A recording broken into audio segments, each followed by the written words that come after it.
Well, this is the occasional podcast conversation for TheoFantastique. We don't do this very often. We don't have many opportunities with all the things I have my fingers involved in, but every once in a while something pops up on my radar that is just too good and we have to discuss. And today, my guest is Steve Wiggins. He has this wonderful new book out, Sleepy Hollow as American Myth, Irving's story retold, adapted, and cemented in popular culture. Steve is a frequent guest. Steve, welcome back to the podcast conversation. Thank you, John. Thank you for having me. Of course, before we dive into the book, I always like to know there's not a whole lot of us who do this because it's just part of our being, it's just a part of who we are, these academic pursuits that we do, whether for the academy or for popular culture. I don't know if we've talked about this before in previous conversations, but we can do so again. What is it? Did you grow up with this interest? Did it come about as your academic studies? Why this interest in the kinds of things that you do along the lines of Sleepy Hollow with horror and popular culture and this kind of thing? Yeah, well, I think that we're probably both kind of maybe I'm aging a bit older, but or dating Yes. myself, but I'm kind of a monster boomer. So I came at the very end of the boomer generation, and this was a time when there were lots of kids who were really into monsters, and I would say that I wasn't really into them, but they always fascinated me. So my early recollections are watching monster movies on Saturday afternoon on the television. So that was a kind of a way that I was introduced to it. But also, this was during the first airing of Dark Shadows, which was kind of aimed at kids, school-age kids, as a daily soap opera. But it was timed so you could watch it after school, and I did. That was a big part of kind of my personal identity. And as it happens, as you become an academic, you put these things behind you because my specialization, as you know, is religious studies. And so you want to mature and you want people to know that you're a mature adult. So you put these things away and it gets tucked out of sight. And I think it was really what kind of got me started doing this again a post-academic, if you will, is I ran into Doug Cowan's book, Sacred Terror, and thought, can you do that? Are you allowed to be a religion scholar interested in horror and monsters? And clearly, Doug is. And that book really was a turning point for me. And I realized that, hey, this is something you can do. And when I started to realize that I had enough material of my own to start writing books about it, that seemed a natural kind of way to do this because there were a few brave people. Tim Beale was another one who started to open the doors, saying that you can be a serious scholar, but also be interested in these things such as monsters and horror movies. So that was kind of what got me started with it. Yeah, I think you and I probably have similar experiences or around the same age. I mean, you mentioned House of Dark Shadows, a Dan Curtis production. I had this opportunity recently. Are you familiar with the Norliss tapes, the made-for-TV movie produced by Dan Curtis back in the 1970s? I'm familiar with it, but I've not seen it. Okay, you really need to. I know folks, I'll put a link to Steve's blog in there. You blog constantly on things. I don't know how you have the time and so much energy, but I really enjoy it. But that would be something I would be interested in your perspective. And I had an opportunity for Wonder Magazine to track down a Dan Curtis expert and interview him about just the Norliss tapes and unpack that. So I could see you and I have had some common influences as we were growing up. Let's move to the subject matter of your book, Washington Irving's Sleepy Hollow. What was your first entry point into that story, whatever version it may be? I think it was probably Disney. Okay. I think that is part of what I talk about in the book is why it has become such a cultural phenomenon. And I think Disney is largely the reason. I think that it was kid friendly, but it was scary in a way that the original story isn't. But it was so popular, and I would have been, I was born in the 60s, so it would have been probably the 70s, early 70s before I had seen it, or maybe late 60s. Of course, Disney aired it on television after the movie came out in 1949, but it was aired on television a number of times after that. And so that's probably where I first ran into it. And it became a excuse me, a foundational part of my psyche, so much so that when I was an adult, I started to realize that my thoughts kept on going back to Legend of Sleepy Hollow. And one was, of course, seeing the Tim Burton movie. I didn't see it in theaters, but I did see it a couple years afterwards when you still had to use VHS tapes to see movies. But I really kind of that again reinforced to me that how important this was. And it might also explain a little bit of an oddity in the book where I spent a little bit of time talking about stamps, postage stamps. And one of the reasons is because the post office issued a Sleepy Hollow postage stamp, is actually issued out of Tarrytown, New York, which is what North Tarrytown is now Sleepy Hollow officially. And it was issued in 1980. And I was a stamp collector as a child. Mm. And one of the things that I never found was the Sleepy Hollow stamp, and I always wanted it. The image on that stamp spoke very deeply to me about the being chased at night, the moon rising, and the blue and orange color scheme, suggesting Halloween. It was, of course, released in October as a stamp. I think that again plays into this whole idea of people's consciousness of this story, this trope, and how it became so ingrained in culture is that it was so popular that they could make a postage stamp of it. That to me still speaks to its part of its enormity, because there are many stories out there that don't have postage stamps, many American stories that don't have representations on that kind of mundane day-to-day level, but that this one did. And as a child, I just always wanted that stamp. And one of the first things I did after I started the first book where I discussed Sleepy Hollow was Holy Horror.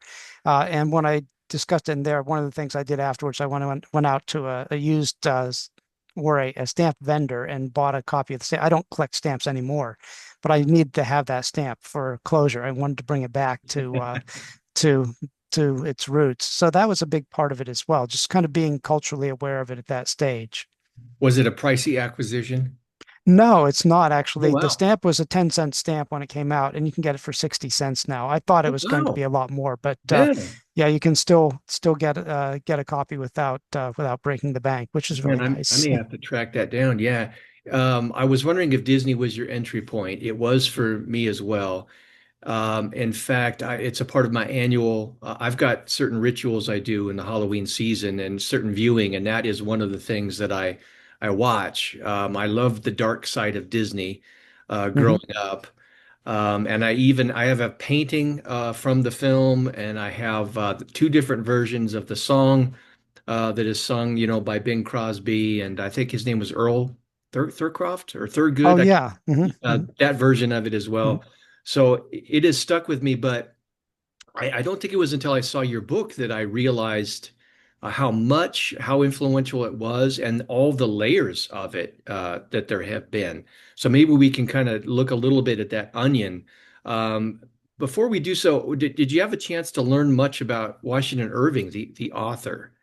Yeah, I did. I've read a couple of biographies and as many resources as I can find on him, given my circumstances. I'd say that the interesting thing about Irving is that his first real biography, like Edgar Allan Poe's first real biography, was written by somebody who was trying to destroy their reputation. And I'm not sure why this is. There was maybe a literary fad at the time, but I forget the man's name. But he wrote a biography of Irving, basically saying he was a second class sort of artistic talent. He was, too popular. He wasn't really serious enough and that sort of thing. But I did quite a bit of work on Irving and tried to get a sense of what he was trying to do with this story and why he, until his dying days, maintained that it was a true story. I mean, in a kind of a laughing sort of way. Mhm. Irving generally had a pretty good sense of humor in his stories, at least in some of them. Those that were written by Dietrich Knickerbocker with his pseudonym as a pseudonym for the story tend to be less serious than his other work.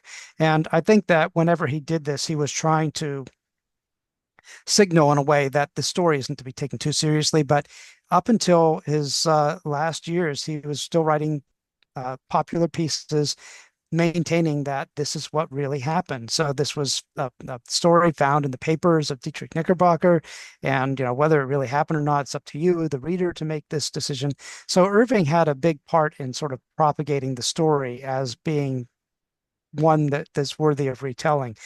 And the story did not originate with Irving, of course. There were stories about Headless Horseman long before that. Hmm. What he did is he brought it together with a local tradition in Sleepy Hollow, in the area of Sleepy Hollow, and brought it into a love triangle situation, which also kind of makes it into a universal, because who hasn't had the experience of being in love with somebody and finding out there's somebody else? That is so common that I think we can all relate to it at some level. And by tying that together with this legend of the Headless Horseman, I think he kind of hit a winning combination.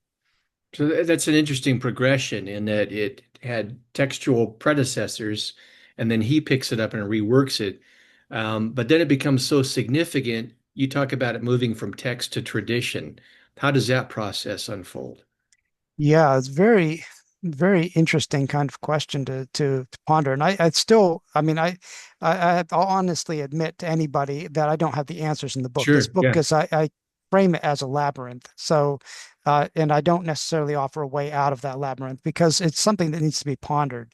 But one of the things I think that happened was that the story became so popular that it just it became part of Americana very early on. And it wasn't just in the matter of becoming the story if you happen to be in the Hudson Valley or New Sleepy Hollow personally. It became something that could be transferred to other places. There was a book, and I've forgotten the title of it, that was written, I think, about the 1890s, about American mythology. It was basically a study of what American stories were told. People told these stories. And it wasn't just focused on the Hudson Valley or the Legend of Sleepy Hollow. It was a national sort of thing. But the book has a section in it on the Hudson Valley, largely because of Irving. And so by the 1890s, that's 70 years after the story was published, had already become a tale that was very widely known and was explored as part of what it means to be an American. I think part of that is because Washington Irving was such an early writer. He wasn't the earliest American writer. He wasn't even the earliest American Gothic writer. There were others who did this before him, but he was the first one who really made his living Hmm. primarily as a writer. He had other aspects to his life. He was, in a way that's very hard for us to imagine today, fairly intimate with most of the presidents of the United States, from Washington up through, I think, Madison, and even beyond that, Zachary Taylor, I think he met. He knew the presidents and they knew him because he was creating something that was very much desired at the time, which was American literature. He was making something that everybody wanted. And he was a very popular writer in his lifetime, which, you think of somebody like Stephen King today, very popular, but how many presidents consult him about international policy? And Right. so much so that, Washington Irving was attached to the British consulate at one point. He became the American minister to Spain later in his life. Things that you don't expect somebody who's primarily a writer, especially kind of with the what I like to think of as a wink in his eye, writing these stories, but taken seriously enough that he is a diplomat in American history. So his interaction, his engagement with this story brings it into a level that I think is very unusual. And I've probably lost the thread of your question here, but I think it's important to see that his own engagement with the story makes it into something larger than life, becomes a myth in its own right. And I think that what got me to go to use that terminology, Sleepy Hollow is American myth, that was actually McFarland's title for the book. I called it Hmm. The Myth of Sleepy Hollow. I thought that made nice resonance with the fact that the story is originally titled The Legend of Sleepy Hollow. I wanted to show that it had become a myth, and so the myth of Sleepy Hmm. Hollow. But they thought that it needed a bit more context, which they're probably right. I mean, publishers generally know what they're talking about. But the idea was that this has become mythic. When you look around today, you see it all the time in all kinds of places, expected and unexpected. It's it's out there all over the place, and everybody instantly recognizes it. That to me is calls for some sort of explanation or some sort of exploration, Mhm. which is what the book is. More of an exploration of this. And so I know that we've had interactions before, and you've responded to some of my blog posts, but finding a headless horseman sitting on the toilet at Michael's and a Right. figurine during around Halloween time. Everybody knows who this is. This headless Right. horseman. He's sitting on the toilet with an axe, no head. But you know what exactly this is supposed to be? That's very odd when you stop to think about it. There aren't too many horror icons where that is just things are instantly recognizable. Vampires, yes, Frankenstein's monster, but why the headless horseman? Why is he so recognizable? And I thought that was worth exploring in a book length treatment. Yeah, definitely. It's interesting that you mentioned the Michaels and the sitting on the toilet. I don't know where the product I don't know which company makes it. I don't think Michaels does. But I've got sitting up here on my shelf Edgar Allan Poe sitting on the toilet holding a scroll and a book. I bought it. It's kind of bizarre, but it's interesting how these figures, literary figures, make the leap over into pop culture and they just kind of stay that way. This is a good segue because it pops up at Halloween. How did, for me, this is every Halloween again, I go back to Legend of Sleepy Hollow and Disney. How did it become so closely associated with the Halloween season? Yeah, I think it's because they grew up together. They really did. I mean, you have to stop and think. The Legend of Sleepy Hollow was published in 1820. Um, whether or not Washington Irving ever heard the word Halloween is an open question. We don't know that he ever did. He doesn't mention it in the story, which would have been an obvious thing to do if you're writing a Halloween story. He doesn't mention it at all. Um, and that part of that is because Halloween really didn't come to America until we got a large number of Celtic immigrants coming here.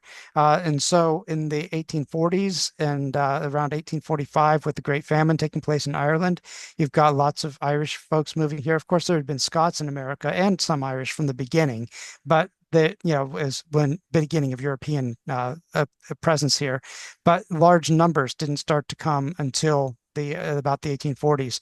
And even as you look at Halloween, as it started to become a national thing, in the early days, it was very localized. So where you've got pockets of people who are Irish, maybe who celebrate the holiday, and it becomes a kids' holiday, time to be rowdy and do whatever. Uh, there are a lot of local traditions, but not national traditions. That doesn't develop until much, much later. It actually starts to develop, I think, around the same time as the Disney movie. So these things kind of come together at the same time period. But at the same time, you also got people telling and retelling the story of the Legend of Sleepy Hollow, mostly through cinema, but also through television and other media.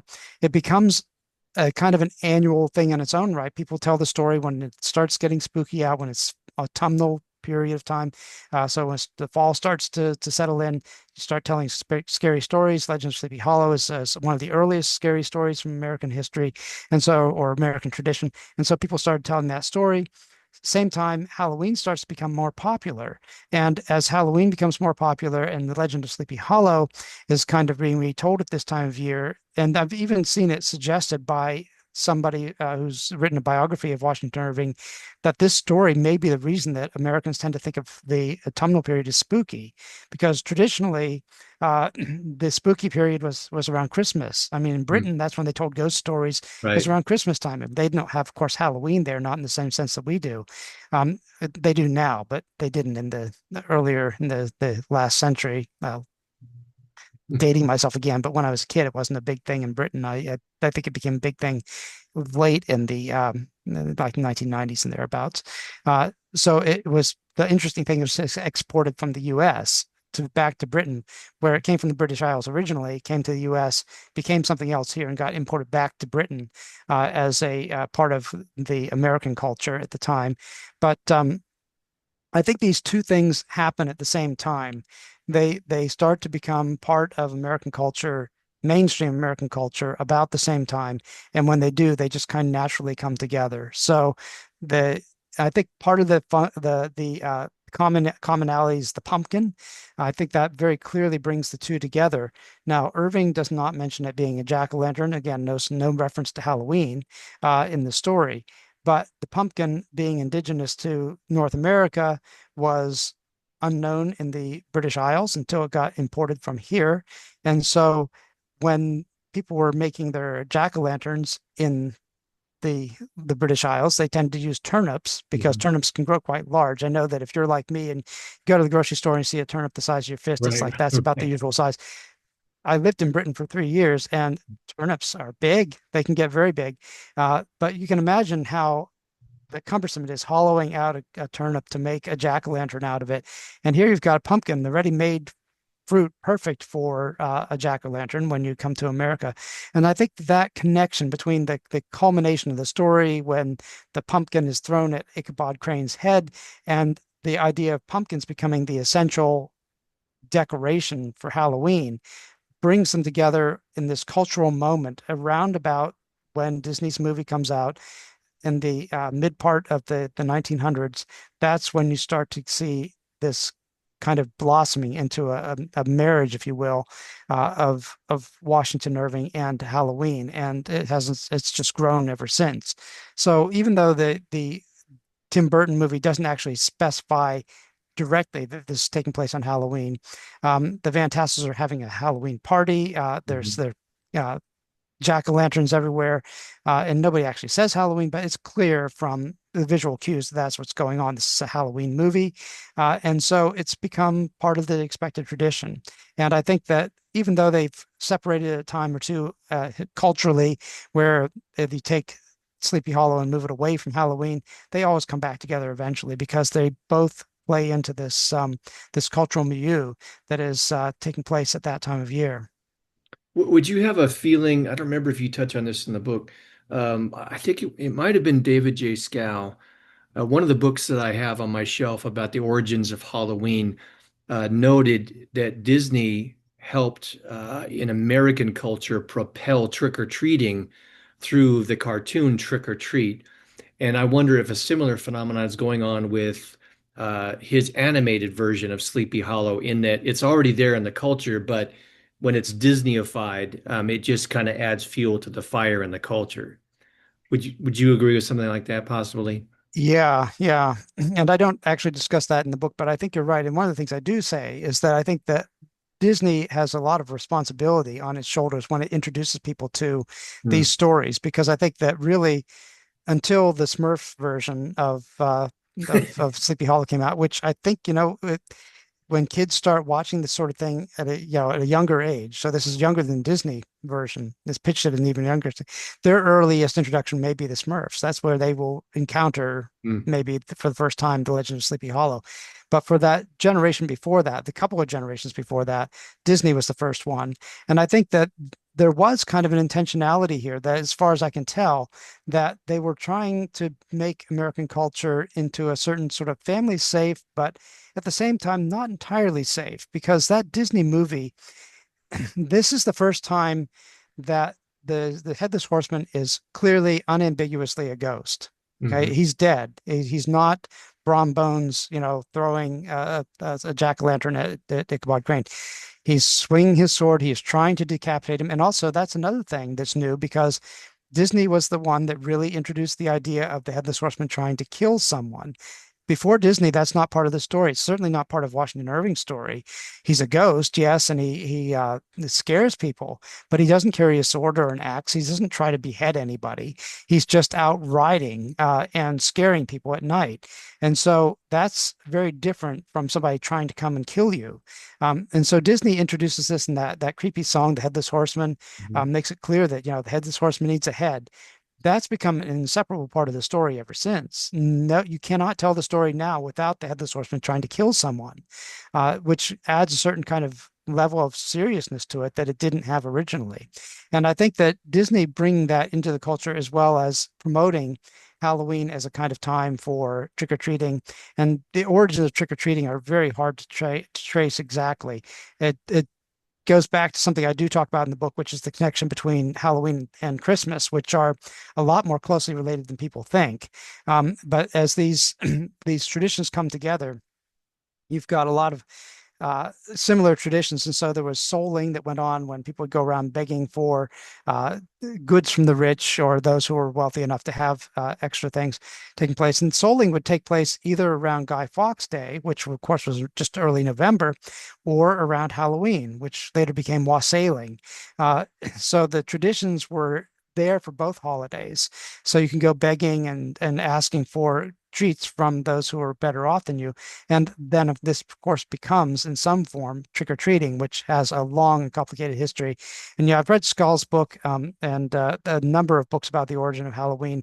Nobody knows for sure where it Mhm. came from, but these traditions were in the air at the same time, and they eventually coalesce into what we recognize as the modern Halloween in American style, which involves trick-or-treating and all of that. Mhm. How does Irving's story move from text and begin to pick up expressed in various cinematic ways? Yeah, I think it just does that because it was already ready made for cinema. It's an interesting story to try to translate to film. And early on, this did get brought into the cinematic universe. So cinema has its earliest beginnings again around 1890, when you start getting people figuring out the technology of how you can make movies.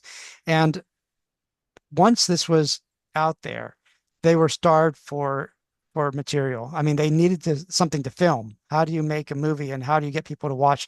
And movies have interesting history on their own because early on they were not. You didn't go to see a theater to watch a movie. You go to a theater where lots of different things were going on, almost like a circus, things going on in different places.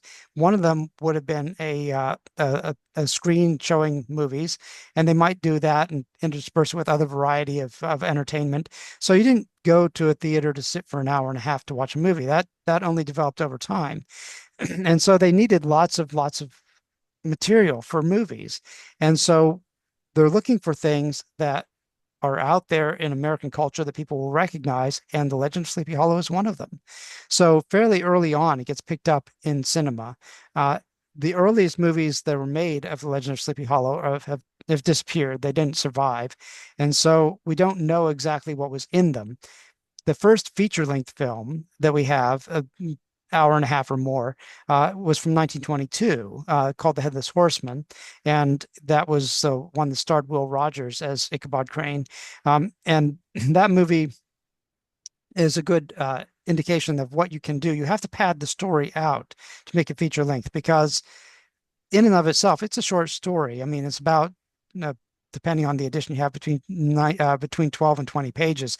It doesn't take very long to film that story. You have to add something to it to kind of make it into a feature length a feature length story. And as this happens, people are realizing, I think, partially that it's fun to have that challenge of how do you make the story longer, and also for the early days, especially the challenge of how do you portray somebody without a head? That's It's an interesting technological challenge. Of course, the way they do it mostly is by just putting a false Mhm. shoulders on that are on the level of somebody's head, so you can the head there's nothing there because the shoulders are up here, but it throws the body portions off or Right. proportions off. Everybody can see that's what's going on. So directors had to try to figure out, and various people with special effects had to try to figure out how do you do this in a convincing way. And I think really it wasn't done in a convincing way until Tim Burton. I think that was Mhm. the first option. But Disney, by being animated, got around that. You can Right. do it with cartoon. It's easy enough to draw a headless character. Disney didn't come up with the idea, but they really exploited it and became popular to the point that this became just naturally how you would do it. And so the once it got started to be part of the cultural, I should say, cultural cachet that's Mhm. taking place in the fall, or autumnal-based movies, then this became a natural sort of story to retell. And I think Disney kind of sucked the air out of the room for a long time because after that you start getting you start getting television shows that feature an episode with The Legend of Sleepy Hollow, any number of. I don't do this much of this in my book simply because there's far too many, but they'll have like a show like Wishbone that's quite a bit later, but a kids series has a Halloween episode, and other shows. And some people have even argued that some episodes of Dark Shadows may have their origin in the Legend of Sleepy Hollow. So it's easy enough to put an episode together. So you've got a half-hour episode. throw in one of them with the Headless Horseman. Everybody recognizes the story.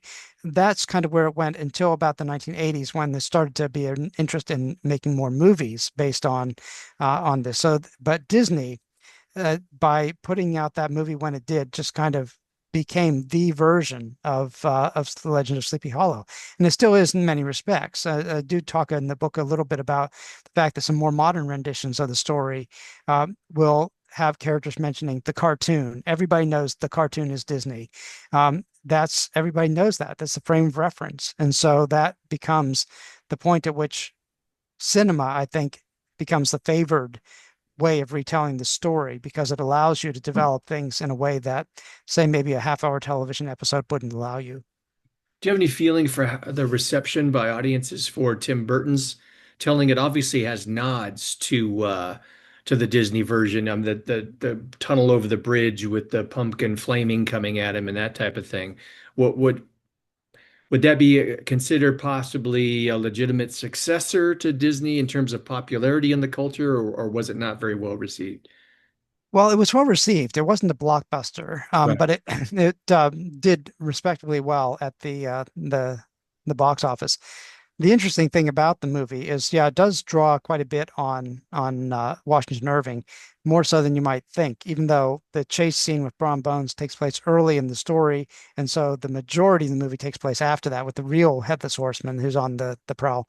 And so, again, taking the ghost and making it real is absolutely essential to the story. But I think that Burton was very well aware of Disney's cachet. So not only do you have the covered bridge and the flaming pumpkin coming at him, you also have the frogs croaking, and you hear Ichabod. That's from Disney, Mhm. and Burton picked that up wholeheartedly. He just took the whole thing. So yeah, it's a scary ride in Irving's story, but there's nothing about Ichabod hearing his own name being called out by a ghostly presence in the night. That is something that Disney brought into the story, and it continues into Burton's version. But I think what Burton did is that people realized that this was the potential for what the story could do. And most people don't realize, I don't think, that there were actually three versions of The Legend of Sleepy Hollow released in 1999. Burton's was one of them, but there were two others. One was a computer animated, the first computer animated version of this that was released, and there was another one that was done for as a television movie, which is probably the period specifically probably the most accurate retelling, although it takes its own liberties as well. It starred Brent Carver as Ichabod Crane. So these all came out in 1999. But since then, it's just proliferated. It's just really blown up since then. People realize you can move the Irving story in a different direction because Disney stayed pretty close to the original, other than making the ghost definitively real. It's pretty similar to what Irving told in his story. Burton isn't. Burton takes it in a much darker direction and makes it much more of a story that stands on its own. Mhm. And so the most obvious kind of spiritual successor to that, if you will, is the Fox series that started in 2013. So you have the that edition or that version of the story coming out and catching everybody completely by surprise. I mean, in 2013, everybody was talking about this. And the first year of that series, it only lasted for four seasons. But the first year of that series, it was extremely popular. And I think a large reason for that, quite apart from the kind of racial equality that it was introducing because of Abigail Mills being an African American woman, and she's the authority figure early on over Ichabod Crane. So she's the authority, and they downplay that as the series goes on and interest started to wane. The series and the interest also started to wane when they took the Bible out of it, which I think is an important part of the development as well. But these could not have been imagined before Burton's movie. So it had a great impact in the cultural zeitgeist that allowed these other developments to take place. And so much so that things that you saw in the Burton movie have now become kind of canonical as part of the Legend of Sleepy Hollow. Uh, does he carry an axe? He does in the Burton movie. But before that, does he carry an axe? Not really. Mhm. So this becomes part of the way the story goes. And as time goes on, the story gains more and more elements that become essential to the part of the on the part of the retellers. And I think Burton had a huge impact in that. And so not only that, but the style of the movie. It's Ichabod Crane is not a doofus who is kind of a cartoon, and he's literally sort of described in a cartoonish way by Washington Irving, and he's Mm. certainly portrayed that way in Disney. But now you have this kind of heartthrob, sexy Right. Ichabod Crane, and that's become more the norm since the Burton movie than it ever was before. So Ichabod Crane is actually kind of a heartthrob, and that's new, Mm. and it's become again part of the retelling. Ichabod Crane is the protagonist to the story. It's arguable, and I think it's very likely the case that Ichabod Crane did not see was not the protagonist for Washington Irving. Um, Brom Bones is. If you read the story, he's the one who, who's there first. He really loves Katrina Van Tassel. Ichabod Crane comes in and he's very scheming. If you read the story, he imagines sort of wheedling his way into that relationship so that he can inherit the Van Tassel farm, sell it, and move off somewhere else with the money, with Katrina Van Tassel as his wife. He's not in it because he loves her. He's in it because of the money. And he's not the protagonist of the story. This becomes again Disney kind of makes him the protagonist, and Burton builds on that too. And ever since then, but certainly by the time you get to the Fox edition of Sleepy Hollow, he's clearly the draw to the story. He is the protagonist par excellence. By the time you get to the mid part of the 2010s. Mhm. Obviously, the social and cultural context of the original story is different from our own, but do you have any feel for what elements the story contains that made it so appealing in its time and continues to appeal to us in our time? Yeah, it's a very good question. And again, I don't pretend to have the answers, so I'll Sure. give you some ideas about what I think. I think one is that being chased at night is a very scary thing. And I know this not only now, not from personal experience. I don't spend a whole lot of time in the night outside. I go jogging when it's just getting light out, and sometimes that's scary because it's like, oh, it's dark, but it's gonna be out there in the dark. But I think that what I know from my kind of guilty admission here that when I'm getting sleepy on a weekend afternoon, I can't keep awake. I'll watch YouTube videos of scary things from the internet. These supposedly real things, and most of them I think are probably fake. But um, one of the scariest things that you can see on these channels that do this sort of thing is somebody being chased at night, even if they're in a car. So somebody's driving down a country road, it's lonely, and then somebody pops out and starts chasing them. They're in a car for crying out loud, but they're scared, and their reactions are scared, and they want to get out of there as quickly as they possibly can. That idea of somebody chasing you at night is a very primal fear that people have. And I think that Irving tapped into that. So Ichabod Crane is sitting on the back of a horse. He's not in a car. You're completely exposed. And somebody chasing you when you're exposed at night, you can't clearly see the assailant. Ichabod Crane never gets a good look at the Headless Horseman. He just doesn't know what this is. And the story is very clear about this. It's kind of a black mass that's congealing out of the darkness, and he doesn't get a good look at the Headless Horseman until he sees the moon in the background and realizes he doesn't have a head. And knowing the story from the way that Irving has set this up, he makes the conclusion or comes to the conclusion this is the Headless Horseman, and so he goes racing off on the horse. There's just something so primal about being vulnerable at night when you're outdoors that I think is so universal that I think all of us understand it. And, even to the point that, when you live in the city and you're leaving home and your parents, one of the things they'll tell you is, be careful when you go out at night. This is, you don't want somebody after you at night. And so that nighttime setting makes this so essentially scary that it becomes if you want to tell the story, and it's so early in American culture because there were other people writing scary stuff, and even Edgar Allan Poe wrote to Washington Irving for advice about these sorts of things. We know that from the existence of letters between the two, but Irving kind of got there first. He was the one who kind of made the story into this kind of nighttime chase scene, scary time of year, all of that. and it just it checked all the boxes, as they say. This all the things you want for a scary situation at this time of year. Irving hit that, and whether he did it intentionally or not, I tend to think probably not. I think he just happened to have he he got it all right. And if you work in publishing like I do, you know that the success of a story or a book often comes on a matter of certain things well beyond the author's ability to control them, happening just at the right time. And that seems to be what happened here. This story was published at just the right time. It hit the cultural feeling at the same time. It also got the idea of chasing at night and codifying that into a story at the same time. It just all came together. And when it did, it became Washington Irving's most famous story. I mean, he wrote many, many books. And if you ask most people today if they can name anything Washington Irving wrote, it'll be either The Legend of Sleepy Hollow or Rip Van Winkle. And those were among his earliest stories.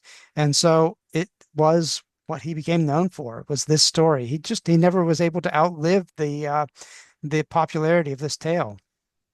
So since about 1820, it has been a very popular story. It's hard to trace it early on because prior to movies, it wasn't really considered kosher, if you will, to use somebody else's story and rewrite it to make it your own. It did happen from time to time, but most people who were trying to make a living as writers were trying to be original and make their own stories.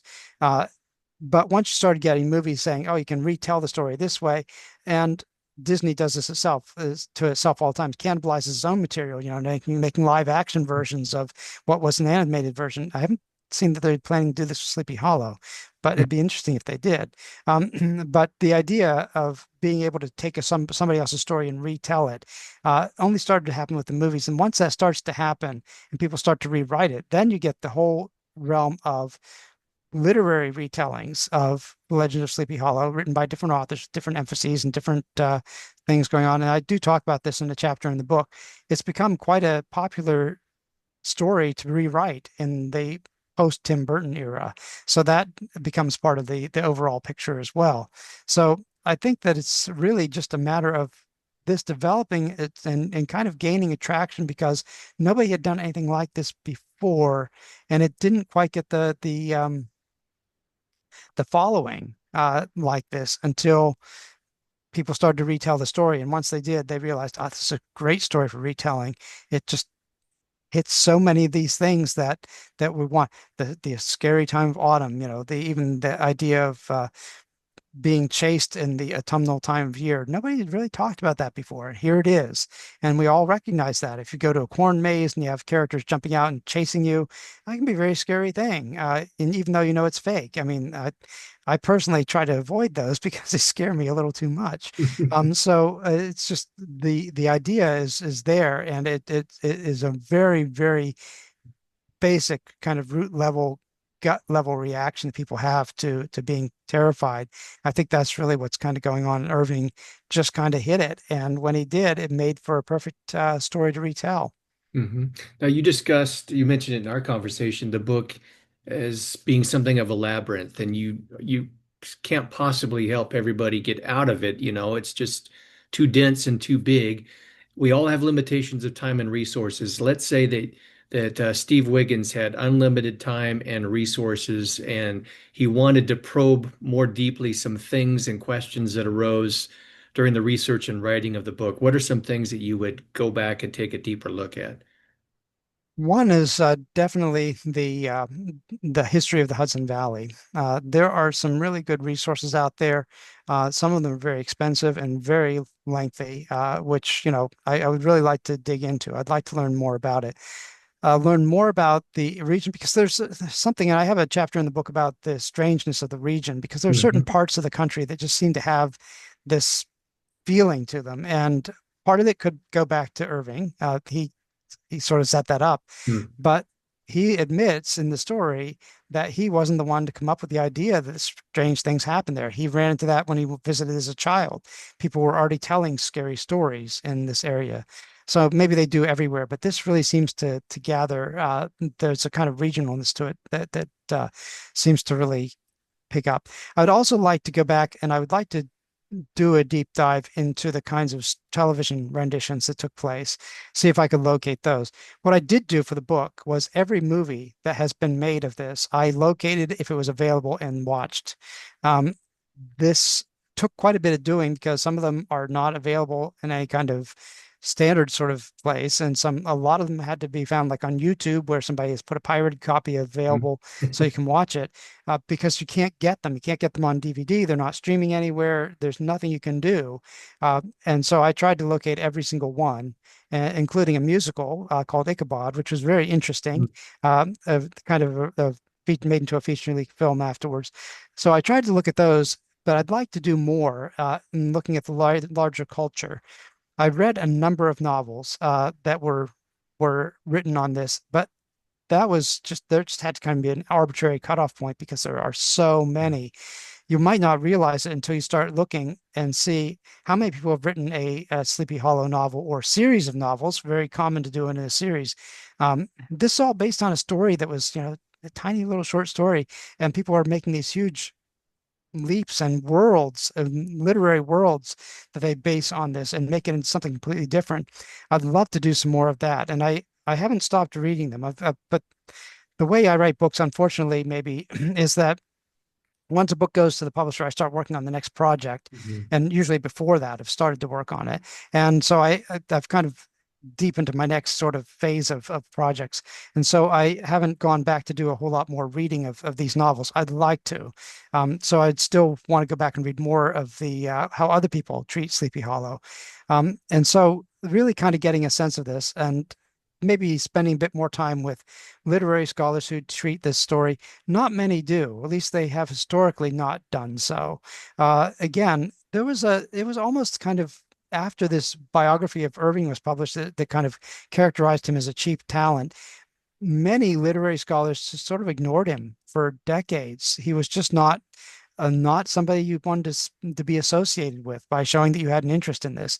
I think that started to change because, as we both know, scholarship on spooky things, the horror movie trend, and horror and monsters, this has become Mhm. acceptable. But that's only really been acceptable for the last decade or so. Yeah. And so I think more and more people are starting to say, hey, I could take a look at this. I can admit that I like Washington Irving. I like The Legend of Sleepy Hollow.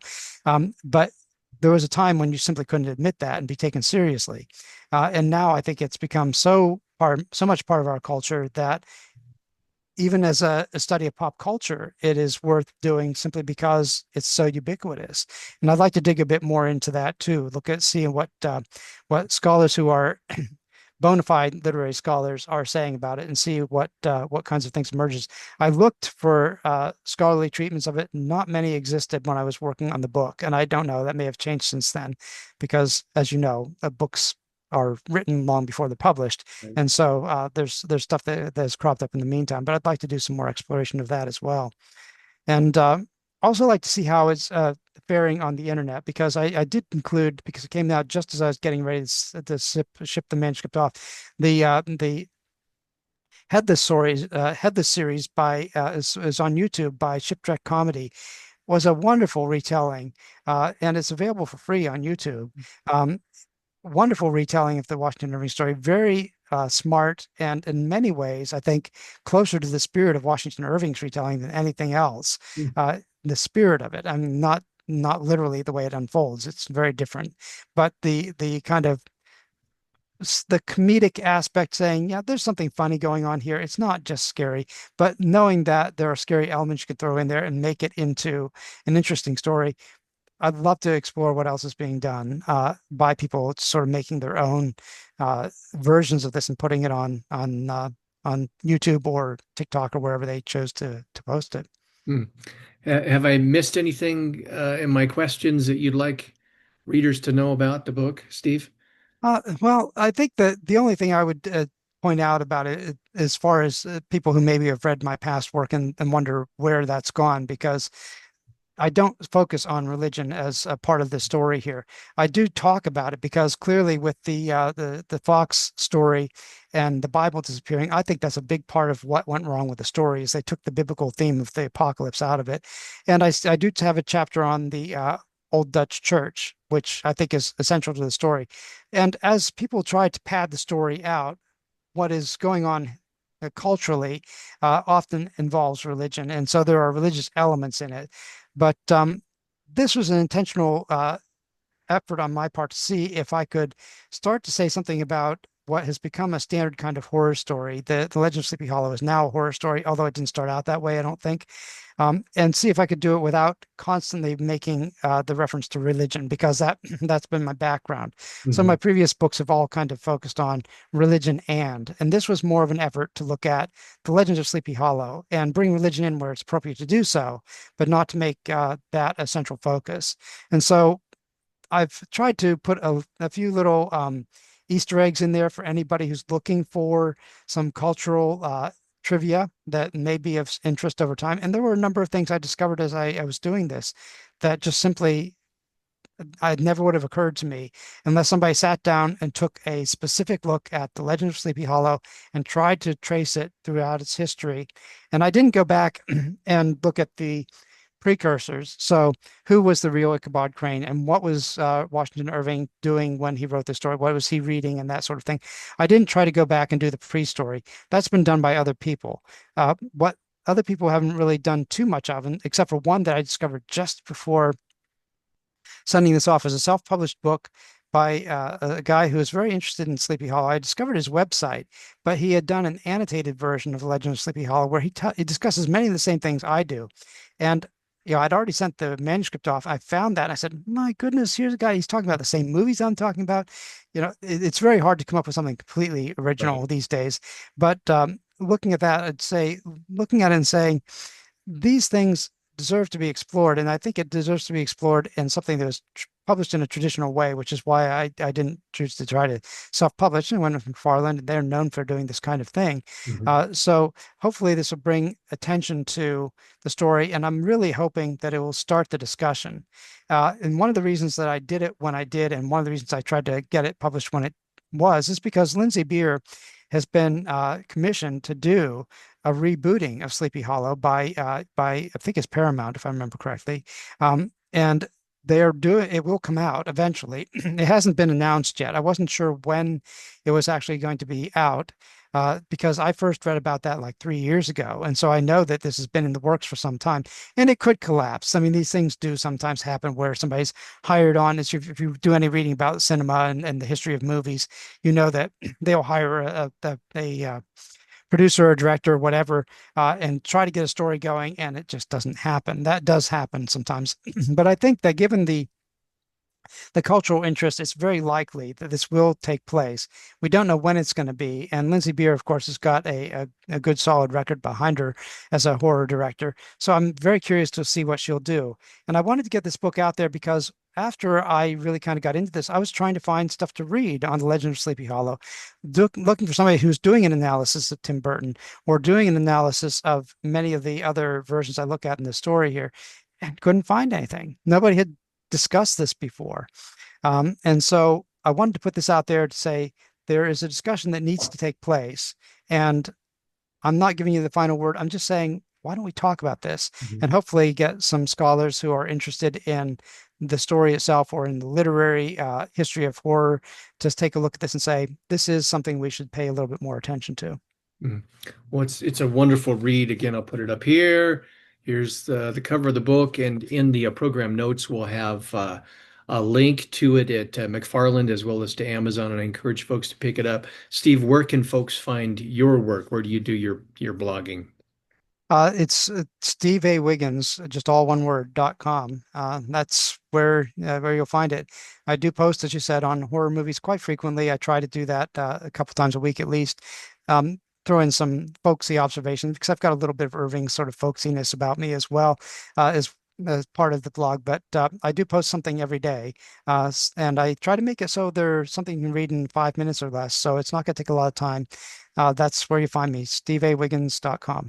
Yeah, folks, look in the program notes and you can click on that. And I encourage everyone to visit Steve's page, pick up a copy of this book. Steve, it's always a pleasure to talk about the work that you're doing. Well, thank you, John. Thank you very much for having me on for another talk, and glad to discuss this with anybody who wants to engage with me any of the other social media that I'm on. Yeah, hopefully this conversation will spur other folks to get involved as well. So, I hope to see you at AAR in November, Steve. Looking forward to it. Yes. Okay, thanks again.